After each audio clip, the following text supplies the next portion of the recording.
Ya, kita dulu-dulu kalau orang sebaya akak ni 50-an nak masuk 60-an, waktu tu kita bancuhan kuih bahulu ni adalah kita guna spring. Macam spring. Kita sekarang kalau spring tu kecil, kalau dulu spring dia besar. Pegang dua belah tangan, pasu besar. Okey, yang itu kita pukul gini sambil menangis-nangis. Kita nak main kecil.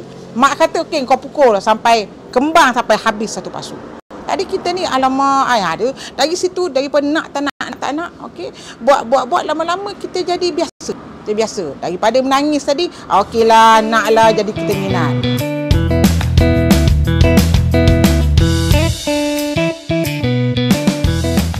Assalamualaikum. Akak lebih mesra lah yang panggilan Kak Izan. Akak sekarang ni buat mengusahakan bahulu bakar sabut. Macam dulu-dulu lah yang original punya. Dan juga kuih bakar serta kuih akok. Kedai akak berada di area Dengkil, iaitu daripada Pekan Dengkil nak menghala ke Banting. Akak mulakan bisnes akak ni daripada tahun lepas, bulan 11. Perniagaan ni sebenarnya akak mewarisi daripada mak dan arwah abah akak. Arwah abah akak ni dia daripada yang sebetulnya sejak akak sekolah rendah lagi. Okay. Awalan 80-an, penghujung 70-an tu mak dengan arwah abah dah mula bisnes dah. Kalau dulu perniagaan mak akak tu, kita dulu-dulu kalau orang sebaya akak ni 50-an nak masuk 60-an, waktu tu kita bancuhan kuih bahulu ni adalah kita guna spring. Macam spring. Kita sekarang kalau spring tu kecil, kalau dulu spring dia besar. Pegang dua belah tangan, pasu besar. Okey, yang itu kita pukul gini sambil menangis-nangis. Kita nak main kecil. Mak kata okey kau pukul sampai kembang sampai habis satu pasu. Tadi kita ni alamak ada dari situ, daripada nak tak nak okey, buat lama-lama kita jadi biasa. Kita biasa daripada menangis tadi, okeylah naklah, jadi kita minat. Bila mak suruh pun okey tak apalah, kita volunteer. Tapi sekarang kita dah moden. Okay, kita dah ada mesin yang tertentu. 30 biji, 15 minit, 20 minit, okey dah penuh satu pasu. Yang itu. Jadi akak mewarisi resepi. Resepi mak ni memang akak tak ada ubah sikit langsung. A sampai Z, memang apa yang mak dengan arwah bubuh dia punya bahan-bahan dia, itulah yang akak buat, itulah yang akak gunakan. Tidak ada langsung akak ubah sikit pun, sebab akak kena mewarisi sepenuhnya resepi daripada mak dan arwah abah akak.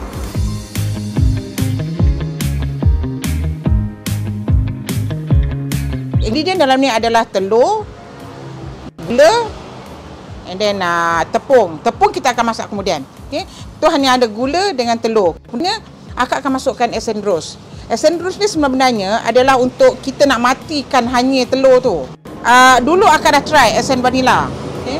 Tapi esen vanila ni dia akan buatkan kuih kita terasa esen vanila tu. Memang terasa. Jadi dia tidak ada original bahulu tu, kita tak rasa. Okay, so kita akan putar ni lebih kurang dalam 20 minit saja. Kata-katalah ada customer akak, dia tanya, akak kenapa masih lagi gunakan sabut?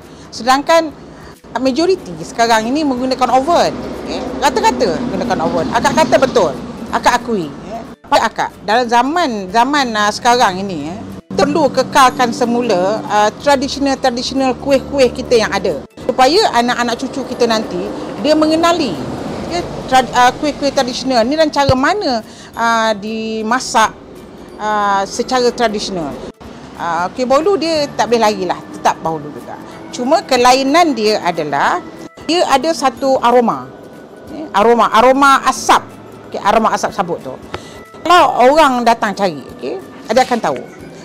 Dia kata, oh ni bakar sabut ke bakar oven? So akak akan cakap ni bakar sabut. Okey. So nak menentukan bahawa ini sabut ataupun oven, awak akan tengok daripada bawah. Ini bawah ni. Ini bawah ni adalah bahagian atas waktu kita membakar. Bahagian ni. Okey. Dan bahagian yang bunga-bunga ni adalah bahagian bawah. Okey, bahagian bawah ni dia sama je. Okey, kalau oven pun sama juga macam ni. Tapi perbezaan dia adalah kalau bahulu bakar sabut, dia macam ni.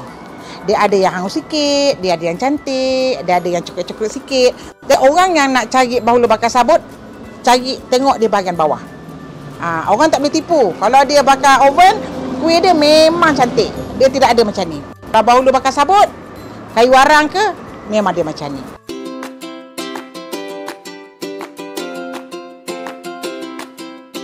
Alright, yang ni dah kembang tadi lah. Adonan yang pertama tadi, gula, telur, so dah kembang. And then baru kita akan masuk bahan yang ketiga adalah tepung. Ni bila kita dah masuk tepung tu, kita tak boleh bancuh dia terlalu lama sangat. Sebabnya nanti bila terlampau lama sangat, dia akan mendap sikit. Orang dulu dia guna sudut. Dulu mana ada botol ni kan. Sama sekarang je. Jadi kita letak macam ni. Lepas tu baru kita letak sabut atas dia lah. Kita tutup sabut atas dia. Macam ni. Tengok bila dah masak dia punya keserataan dia ni kan tak sama. So ini perbezaan dia dahulu bakar sabut. Macam ni. Okey, ni dia dah masak. Panas-panas macam ni memang sedap. Cabaran akak masa mula-mula akak mulakan perniagaan akak ni memang banyaklah, banyak cabaran dia. Akak mulakan perniagaan waktu hujan waktu tu. Bulan 11 kita waktu tengkujuh. Dapat sabut basah. Bila kita bakar adonan, satu adonan, dua adonan, habis macam tu saja. Rosak habis. Jadi akak waktu tu rasa macam, ya Allah Tuhanku, tak apalah ujian kau pada aku. Mudah-mudahan selepas ini kata hikmah dia sebalik apa kesusahan yang kita lalui untuk permulaan. Sebab akak hanya berpegang kepada satu-satu perniagaan itu selagi kita tidak mencapai kepada pertengahan tahun, 6 bulan, 7 bulan dan sebagainya, kita tidak akan dapat feedback kita punya perniagaan itu sama ada kita mampu bertahan, kita mampu pergi jauh, ataupun kita kena cari satu solution. Adakah tempat ini tidak bagus untuk kita, tidak sesuai untuk kita, perlu cari tempat lain, ataupun kita kena pasang strategi yang bagus untuk perniagaan. Dan alhamdulillah feedback yang akak dapat selama ini, keseluruhan customer akak mengatakan bahawa dia orang berpuas hati. Yang produk bahulu akak memang sedap, memang itulah yang dikatakan bahulu yang diorang nak cari. Dan juga kuih bakar akak pun diorang bagi feedback. Diorang kata memang sedap, lembut, walaupun dah sejuk, dah makan masuk hari yang kedua, tapi masih lagi lembut dan tidak mudah basi. Harapan akak, akak berharaplah semoga perniagaan bahulu bakar sabun Kak Izan ni akan berkembang maju. Semoga apa yang akak impikan tentang bahulu bakar sabut warisan turun-temurun ini akan terus kekal bertahun-tahun, dan mungkin selepas akak tak ada, anak-anak akak akan mewarisi. Jadi apabila kita angkat balik semula dan kita imbau semula nostalgia itu, dan kita bagi kepada anak-anak muda untuk melihat dan merasai pengalaman itu sendiri, jadi benda itu akan terus berkekalan. Dia tidak akan putus. Bahulu bakar sabut tradisional ni harap-harapnya dia tidak akan putus sekiranya kita ini akan terus kekalkan tradisi ini, cara pembuatannya, dan kita perkenalkan kepada generasi muda yang akan datang. InsyaAllah.